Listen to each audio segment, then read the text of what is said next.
Les premières lueurs de l'aube révélèrent une scène macabre, une vision de désolation qui s'étendait à perte de vue.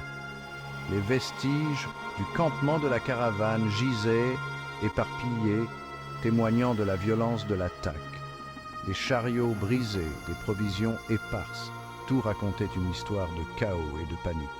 Le sol était marqué par les stigmates de la bataille, des traces de lutte acharnée et de sang versé. Chaque centimètre de terre semblait raconter les derniers instants d'un combat désespéré. Un silence glacial planait dans l'air, brisé seulement par les faibles gémissements des blessés. Ce silence pesant ajoutait à l'horreur de la scène, rendant l'atmosphère encore plus oppressante. Les survivants se déplaçaient parmi les débris, le visage marqué par l'épuisement et la peur. Chaque pas semblait être un effort monumental, chaque regard une quête désespérée de réconfort. La nuit avait apporté une attaque terrifiante d'une meute de loups, un rappel brutal des dangers qui guettaient dans ces terres impitoyables. Les hurlements des loups résonnaient encore dans les esprits des survivants. L'air était saturé de l'odeur du sang et de la peur, une combinaison suffocante qui imprégnait chaque recoin du camp. Cette odeur persistante rappelait sans cesse la violence de l'attaque. Elle se mêlait à la fumée s'élevant des bûchers hâtivement dressés, où les corps des défunts étaient brûlés. La fumée montait lentement, se fondant dans l'air du matin, un hommage silencieux aux vies perdues. Les survivants s'étaient battus avec bravoure, mais les loups avaient été implacables, leur faim une force de la nature. Leur détermination à survivre face à une telle adversité était admirable. La caravane avait payé le prix fort pour son passage, un tribut lourd en vies humaines et en ressources. Chaque perte était une tragédie, chaque sacrifice un rappel de la cruauté de leur voyage. Le silence inquiétant de la plaine fut brisé. Un hurlement distant résonna dans l'air, glaçant le sang des voyageurs. Des loups. La menace était de retour, leurs cris lugubres, un prélude effrayant à une nouvelle attaque. La caravane se mit en branle, une machine bien huilée, forgée dans les flammes de l'adversité. Les hommes saisirent leurs armes, le visage fermé. Femmes et enfants se blottirent les uns contre les autres, les yeux écarquillés par la terreur. Les vétérans de la caravane aboyèrent des ordres, la voix tranchante et pressante. L'air crépitait de tension. Chaque bruissement de feuilles, chaque rafale de vent semblait murmurer l'approche du danger. La caravane forma un cercle serré, une forteresse de chariots et de corps. La caravane avançait péniblement, une bête épuisée progressant dans un territoire hostile. Les voyageurs, fatigués et affamés, luttaient contre les éléments et les dangers qui les entouraient. Chaque pas était une épreuve, chaque souffle une victoire. Les attaques se succédaient par vagues, implacables et incessantes. Les voyageurs devaient rester constamment sur leur garde, ne sachant jamais d'où viendrait la prochaine menace. Des loups, rusés et implacables, harcelaient leurs flancs. Leurs hurlements résonnaient dans la nuit, semant la terreur parmi les membres de la caravane. Des araignées géantes, leurs toiles tissées en travers du chemin, leur tendaient des embuscades depuis les ombres. Leurs pattes velues et leurs yeux multiples ajoutaient à l'horreur de la situation.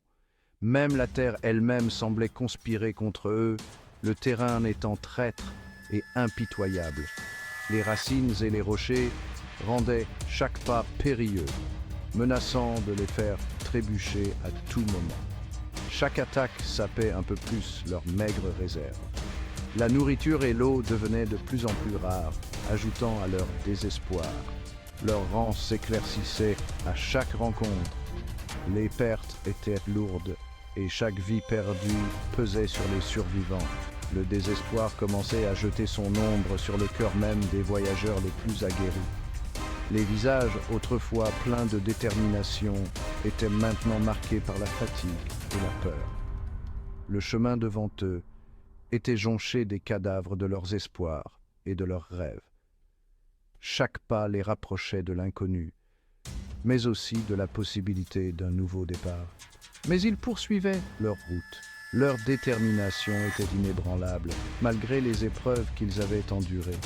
animés par un espoir désespéré, nourris par le souvenir de ceux qu'ils avaient perdus. Chaque souvenir était une flamme qui les guidait à travers l'obscurité, les poussant à avancer malgré tout. Section 4. La force d'un géant.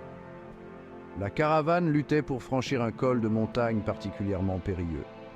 Le chemin était étroit et, disons-le, traître. Les roues des chariots s'enfonçaient profondément dans la boue, les bêtes de somme peinaient sous leurs harnais.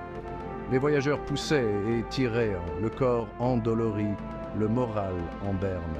C'est alors que Fang Yuan s'avança. Sa silhouette imposante, habituellement nimbée d'une aura de force tranquille, rayonnait maintenant d'une puissance presque palpable. Dans un grognement, il plaça ses larges épaules contre un chariot chancelant. La terre gémit sous son poids. Section 5. Graines de soupçon. Bai Ningbing observait Fang Yuan avec un mélange de fascination et de suspicion.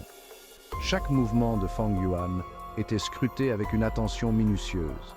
Ses yeux perçants, aiguisés par des années de privation et de trahison, remarquèrent l'aisance avec laquelle Fang Yuan se déplaçait. Il voyait au-delà des apparences, cherchant des indices cachés, il voyait la force brute qui sommeillait sous son extérieur modeste. Cette force n'était pas seulement physique, mais aussi mentale et spirituelle. Une graine de doute, une fois plantée, commença à prendre racine dans son esprit. Cette graine grandissait, nourrie par chaque geste et chaque parole de Fang Yuan. Fang Yuan était une énigme. Ses actions étaient imprévisibles, ses intentions voilées. Il possédait une force qui démentait sa condition. Cette force semblait provenir d'une source inconnue, mystérieuse. Il se déplaçait avec une grâce qui laissait deviner des profondeurs cachées. Chaque mouvement était calculé, chaque geste portait un sens. C'était un étranger, son passé entouré de mystères. Personne ne connaissait vraiment ses origines, ni ses véritables intentions. Bai Ningbing, un homme habitué à juger les autres sur leurs actes et leurs motivations, se retrouvait incapable de déchiffrer Fang Yuan. Cette incapacité le troublait profondément, éveillant en lui des questions sans réponse.